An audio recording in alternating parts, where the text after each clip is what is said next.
Here, I will show you how to convert photo into PDF in your iPhone. If you have the photo in your Photos app, let's see how to do it.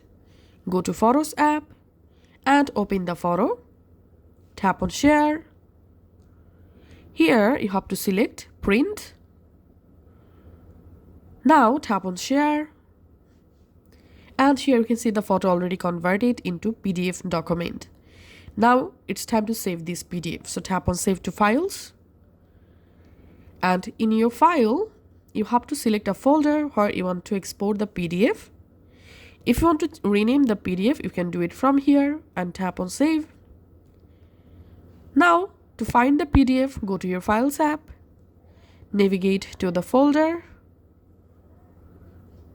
and here is the PDF that I just converted from a photo.